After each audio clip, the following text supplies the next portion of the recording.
श्री शिवाय नमस्तुभ्यम हर हर महादेव। आज 29 जुलाई 2024 है और सावन के पावन महीने का दूसरा सोमवार है। और इस शिव सोमवार की महत्वता बहुत अधिक है, क्योंकि गुरुजी पंडित प्रदीप मिश्रा जी ने बताया है कि 72 वर्षों के बाद ऐसा सावन आया है जिसकी शुरुआत सावन सोमवार से हो रही है और जो पूर्ण भी सावन के सोमवार से ही होगा। ऐसा सावन बहुत कम देखने को मिलता है और आपको यह बता दें कि पिछली बार ऐसा सावन 72 वर्षों पहले आया था और गुरुजी पंडित प्रदीप मिश्रा जी ने इस दुर्लभ सावन में कुछ ऐसे उपाय बताए हैं जिन्हें करके आप अधिक से अधिक लाभ प्राप्त कर सकते हैं। और इस वीडियो में भी हम आपको गुरुजी की हाल ही में पूर्ण हुई और चल रही शिव पुराण कथाओं में बताए गए 3 बिल्कुल नए उपायों की जानकारी देंगे, जिसे आपको इस सावन में करके अधिक से अधिक लाभ प्राप्त करना है। तो पहला उपाय जो रहेगा वह 7 बेलपत्र 7 कनेर के पुष्प वाला उपाय। दूसरा उपाय जो रहेगा वह 7 कनेर के पुष्प 1 बेलपत्र वाला नया उपाय। और एक जो अन्य उपाय रहेगा, तीसरा उपाय रहेगा वह 1 बेलपत्र वाला बिल्कुल नया रोग मुक्ति उपाय, जिसे गुरुजी ने इसी सावन शिवरात्रि शिव महापुराण कथा में बताया है, जो अभी चल रही है और 31 तारीख को पूर्ण होगी। तो बिल्कुल नए उपाय हम आपको बताएंगे, जिसे आपको इस सावन के दूसरे सोमवार में करना है। सभी उपाय हम आपको वीडियो के माध्यम से करके भी दिखाएंगे, ताकि देखकर समझने में आपको आसानी हो और आपसे किसी भी प्रकार की गलती ना हो। गुरुजी ने जैसा जैसा बताया है वैसे ही आपको उपाय करना है, हम भी आपको वैसा ही करके बताएंगे और 29 जुलाई सावन के दूसरे सोमवार का आप अधिक से अधिक लाभ प्राप्त कर पाएँ। बढ़ते हैं पहले विशेष उपाय की ओर।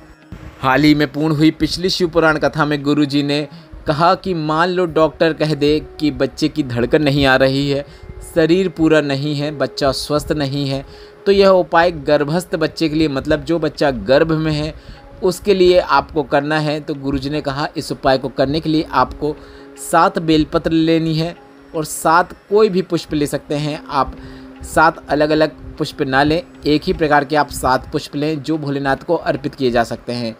आप 7 गुलाब के पुष्प भी ले सकते हैं, या फिर जो पुष्प है आपके पास जो भोलेनाथ को अर्पित कर सकते हैं, जैसे कनेर का पुष्प, धतूरे का पुष्प या फिर आंकड़े का पुष्प, इन पुष्पों को भी ले सकते हैं। हमने इस उपाय को करने के लिए 7 कनेर के पुष्प को लिया है, जैसे आप वीडियो के माध्यम से देखकर समझ सकते हैं। यह उपाय करने के लिए आपको श्रंभेश्वर महादेव का नाम लेते हुए 1 बेलपत्र भोलेनाथ के शिवलिंग पे अर्पित करना है।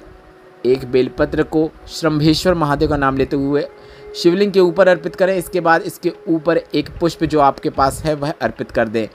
ऐसा ही आपको 7 बेलपत्र के साथ करना है और 7 पुष्प के साथ करना है। मतलब आपने 1 बेलपत्र अर्पित की श्रंभेश्वर महादेव का नाम लेते हुए, फिर 1 पुष्प अर्पित किया, फिर 1 बेलपत्र, फिर 1 पुष्प, फिर 1 बेलपत्र, फिर 1 पुष्प। इस प्रकार से 7 बेलपत्र और 7 पुष्प अर्पित कर देना है। और अर्पित करने के बाद आपको 1 बेलपत्र और 1 पुष्प को घर में लेकर आ जाना है। इसके बाद 15 दिन बाद आप फिर से जांच कराइए। बाबा की कृपा से बच्चा पूर्ण और स्वस्थ रहेगा, स्वस्थ जन्म लेगा। श्रंभेश्वर महादेव का स्मरण करते हुए आपको यह उपाय करना है। गुरुजी ने बताया है श्रंभेश्वर महादेव का स्मरण करने में 33 कोटि देवी देवताओं का भाव होता है। और जो आप घर में 1 बेलपत्र और 1 पुष्प लाएंगे, उसे आप अपने घर में किसी भी चालीसा पुस्तिका या भगवान की पुस्तक के अंदर रख सकते हैं। और जब बच्चा सही जन्म ले ले उसके बाद उसका आप विसर्जन भी कर सकते हैं। बढ़ते हैं दूसरे विशेष उपाय की ओर। अभी हाल ही में चल रही सावन शिवरात्रि शिव पुराण कथा में गुरुजी ने रोग मुक्ति का बिल्कुल नया और अचूक उपाय की जानकारी दी है। गुरुजी ने कहा कितनी ही बड़ी बीमारी क्यों ना हो गई हो, कितना ही बड़ा रोग क्यों ना हो गया हो, आपको डॉक्टर को तो दिखाना है। डॉक्टर जो जो जांच बोले वह कराना है, जो जो दवाइयाँ दे वह खाना है। पर साथ में आपको भोलेनाथ पर विश्वास रखना है और एक सरल और आसान उपाय करना है। आपको शिवलिंग में जो माता अशोक सुंदरी का स्थान होता है, उस स्थान पर आपने हथेली रखना है। आप वीडियो के माध्यम से देखकर भी समझ सकते हैं कि यह उपाय आपको किस प्रकार से करना है। जब आप अपना हाथ भोलेनाथ के शिवलिंग में जो माता अशोक सुंदरी का स्थान है वहाँ पे रखेंगे, तो आपको रखते समय श्री शिवाय नमस्तुभ्यम या फिर नमः शिवाय या फिर ओम नमः शिवाय बोलते हुए रखना है। इसके बाद आपको शिवलिंग के ऊपर चढ़ी हुई 1 बेलपत्र को प्राप्त कर लेना है और प्राप्त की हुई बेलपत्र को आपको शिवलिंग में जलाधारी से जल जहाँ से नीचे गिरता है उस स्थान पर स्पर्श कराते हुए अपने पास रख लेना है। अगर शिवलिंग पे कोई बेलपत्र नहीं रहती है तो सबसे पहले उपाय करने से पहले आपको शिवलिंग के ऊपर एक बेलपत्र अर्पित करना है। उसके बाद यह उपाय शुरू करना है, मतलब माता सुख सुंदरी के स्थान पे हाथ रखना है। इसके बाद शिवलिंग के ऊपर की बेलपत्र को प्राप्त करके जलाधारी से जल जहाँ से नीचे गिरता है उस स्थान पर स्पर्श कराते हुए उस बेलपत्र को प्राप्त कर लेना है और घर में आने के बाद उसका आचमन कर लेना है, मतलब खा लेना है। इसके बाद जाँच कराइए। गुरुजी ने कहा आपको अवश्य आराम मिलेगा।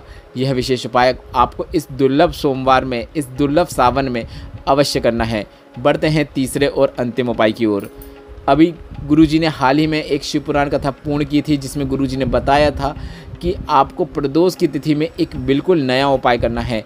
तो यह सावन की जो आने वाली प्रदोष है, 1 अगस्त 2024 की जो दिन है, उस दिन प्रदोष की भी तिथि है और आपको यह बिल्कुल नया प्रदोष का उपाय करना है। गुरुजी ने कहा भगवान शंकर ने सभी 33 कोटि देवी देवताओं को अपने अंदर समाहित करके एक रूप रखा था जिसे स्तंभेश्वर महादेव कहा जाता है। गुरुजी ने कहा अगर आपको कोई ऐसा कहता है कि तुम्हारी किस्मत बेकार है, बेकार चल रही है, ग्रह दशा बेकार चल रही है, जीवन में तुम्हारा कुछ भी अच्छा नहीं हो सकता, तो सबसे पहले आपको उसे हाथ जोड़कर विदा करना है, क्योंकि अगर आपको मानव की देह मिला है तो आप सबसे बड़े भाग्यवान हैं। अब कौन सा उपाय करना है गुरुजी ने वह कहा।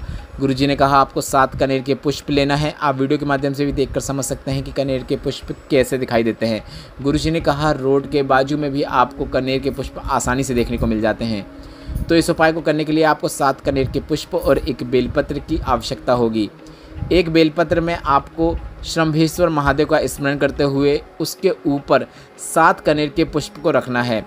7 कनेर के पुष्प को आपको बेलपत्र की जो आपके सीधे हाथ की ओर पत्ती होती है, मतलब बेलपत्र में 3 पत्ती होती है, एक बीच वाली और एक राइट साइड की और एक लेफ़्ट साइड की। तो राइट साइड वाली पत्ती में, मतलब सीधे हाथ की ओर वाली पत्ती पे आपको 7 कनेर के पुष्प रखना है। और यह उपाय गुरुजी ने आपसे 2 से 3 प्रदोष करने को कहा है। तो अगर आप यह सावन के 2 प्रदोष जो आने वाले हैं, जो पहला प्रदोष है वह 1 अगस्त को है और आने वाले प्रदोष में भी आप सावन के दोनों प्रदोष में यह उपाय करके अधिक से अधिक लाभ प्राप्त कर सकते हैं। गुरुजी ने 2 से 3 करने को कहा है, आप 2 भी करेंगे तो भी पर्याप्त है। आपको बेलपत्र के सीधे साइड वाली पत्ती में 7 कनेर के पुष्प रखना है। इसके बाद नंदी के पास बैठकर श्री शिवाय नमस्तुभ्यम बोलना है। इसके बाद माता सुख सुंदरी के स्थान पर यह बेलपत्र और पुष्पों का स्पर्श कराते हुए सभी चीज़ों को आपको शिवलिंग के ऊपर अर्पित कर देना है। डंडी जलाधारी की ओर होना चाहिए, इस बात को आपको ध्यान देना है। अगर अर्पित करते समय नीचे भी पुष्प गिर जाते हैं, बेलपत्र गिर जाती है, तो आपको कुछ नहीं सोचना है, बस आपको शिवलिंग के ऊपर अर्पित करना है, इस बात का आपको ध्यान रखना है। इसके बाद 5 बार नमः शिवाय या फिर श्री शिवाय नमस्तुभ्यम या फिर ओम नमः शिवाय बोलते हुए आपको बेलपत्र को प्राप्त कर लेना है और पूजन वाले स्थान पर किसी पुस्तिका में आपको उस बेलपत्र को रख देना है। जितने प्रदोष करेंगे उतने बेलपत्र आप रखते जाएंगे। गुरुजी ने कहा आपकी किस्मत कैसे चमकेगी आप खुद देखना, पर साथ में आपको परिश्रम भी करना है, मेहनत भी करना है। सफलता दिलाने का कार्य भोलेनाथ का है। इस वीडियो में बताया गया उपायों से संबंधित अगर अभी भी आपके मन में कोई प्रश्न है तो वह प्रश्न आप कमेंट बॉक्स के जरिए पूछ सकते हैं। अगर आप हमसे व्हाट्सएप में जुड़ना चाहते हैं तो कमेंट बॉक्स में दी गई लिंक पर टच करके हमें व्हाट्सएप में भी फॉलो कर सकते हैं। वीडियो उपयोगी लगा हो तो कमेंट बॉक्स में श्री शिवाय नमस्तुभ्यम या फिर हर हर महादेव अवश्य टाइप कीजिएगा। श्री शिवाय नमस्तुभ्यम, हर हर महादेव।